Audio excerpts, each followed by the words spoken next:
Hi, this is Indranil and the channel is The Spotlight Beyond Profession. Today we are going to discuss and talk about luck. हम लोग बहुत बार ये सुनते हैं या बहुत लोगों के मुंह से हम ये सुनते हैं कि वो बंदा बहुत लकी है, उस बंदे का लक काम कर गया, ये इंसान बहुत लकी है इसलिए ऐसा चलता है। बट क्या ये वाकई सिर्फ लक के वजह से कोई इंसान चल सकता है या किसी के सक्सेस सिर्फ और सिर्फ लक के वजह से हो सकता है? ऑन द कॉन्ट्ररी जब हम किसी कोट को देखते हैं तब वहाँ पे हम हमेशा ये पाते हैं कि 2% is luck and 98% is your hard work. हकीकत क्या है, सच्चाई क्या है? लक को अगर हम डिफाइन करें मोटे तौर पे तो luck can be defined in 4 different categories. और उसमें सबसे पहला जो कैटेगरी आता है वो होता है अनकंट्रोलेबल लक, जो आपके हाथ में नहीं आते होता है जो लक। जैसे कि आप कहाँ पैदा होंगे, आपके पेरेंट्स कौन हैं, आपके सराउंडिंग में क्या होंगे, ये सारे आपके हाथ में नहीं है। So you don't have any control out of this. So ये ब्लाइंड लक है, इसके ऊपर किसी का जोर नहीं है, आपकी कोई करामती नहीं है या आपने कुछ डिसाइड नहीं किया है या आप कुछ नहीं कर सकते इसके ऊपर। सिर्फ यही एक चीज़ है जिसके बारे में या जिसके ऊपर आपने कभी कोई मेहनत नहीं की है या आपने कभी कोई एफर्ट नहीं डाले हैं, ये विरासत में आपको मिला है। इसके बाद बाकी के जो 3 कैटेगरीज हमारे पास होते हैं लक के, उसमें आते हैं लक थ्रू योर मूवमेंट्स। हम हमारे ज़िंदगी में बहुत सारे समय ऐसे होते हैं कि हम स्कूल में जाते हैं, हमारे एक दोस्तों का सर्कल होते हैं, हमारे कुछ प्रोफेशनल सर्कल्स होते हैं। तो इन बिटवीन हम लोग बहुत सारे लोगों से मुलाकात करते हैं, मिलते हैं, बातें करते हैं, अलग अलग चीज़ों के बारे में जानते हैं, एक्सपोज्ड होते हैं। ऐसे मूवमेंट्स के ज़रिए हम किसी ऐसे इंसान से कभी टकराए या किसी ऐसे चीज़ों से टकराए जो हमें उस समय लगे कि ये हमारे लक्ष्य होना चाहिए या इसके ऊपर हमें काम करना चाहिए या ये काम मुझे जच रहा है, मुझे इसके ऊपर और काम करना चाहिए। ऐसे दौरान जो हमें टकराते हैं या जो चीज़ हमारे अंदर क्लिक करता है कि बस यही हमें करना है, ये लक आपके उस मूवमेंट्स की वजह से है। आपके अकेले घर में बैठ के अनकंट्रोलेबल ब्लाइंड लक की वजह से नहीं होता है। अगर आप घर बैठते हैं और आपके पास कोई मौका आ जाए, ऐसे पॉसिबल नहीं है। सो आपने उस मौके के लिए एफर्ट्स डाले, आपने लोगों से मिले, आपने चीज़ों को एक्सपोज किए हैं, तब जाके आपको पता चला कि भैया ये हम कर सकते हैं और ये हमारे तरीके की है या हम उसमें और कर सकते हैं काम।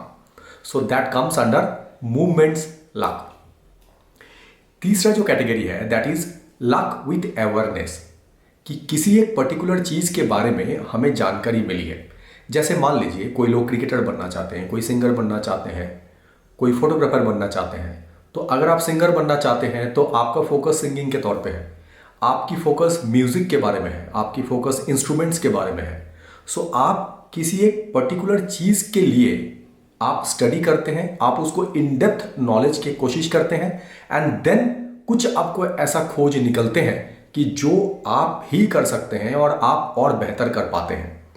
सो ये लक तब आपके काम करते हैं जब किसी एक पर्टिकुलर सब्जेक्ट के ऊपर आपने इन डेप्थ नॉलेज गेन करने की कोशिश की है। So again it's because of your efforts you put. So ये लक आपकी अवेयरनेस की वजह से है किसी एक पर्टिकुलर सब्जेक्ट के बारे में। So this is the third category of luck. Now the fourth category luck is the luck because of your uniqueness. जैसे कि मैं हमेशा बोलता हूँ, the Darwin's law always says that survival of the fittest. So अगर आप जिंदा हैं, अगर आप सांसें ले रहे हैं, that means there must be something which is unique within you, that is the reason you are surviving. So जो स्पेशल आपके अंदर है, जो स्पेशलिटी आपके अंदर है, उसको बहुत ज़्यादा एम्फसाइज करना चाहिए। सो ये लक आपकी यूनिकनेस की वजह से है। जैसे कि आपने अवेयरनेस लक के बारे में सुना है या सोचा है या देखा है अभी।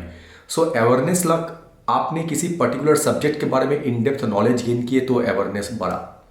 वैसे ही अभी इन डेप्थ नॉलेज के साथ साथ आप में क्या यूनिक चीज़ है। जैसे मान लीजिए सिंगर है कोई, तो सिंगिंग में आपकी वॉइस यूनिक है, वो सिर्फ आप ही में है। अरिजीत सिंह की वॉइस सिर्फ अरिजीत सिंह के पास ही हो सकता है, किसी और उसको नकल करके बहुत ज़्यादा दिन नहीं चल सकते। सो ये जो यूनिक थिंग अरिजीत सिंह में है, this is the uniqueness for the luck. So luck because of your uniqueness.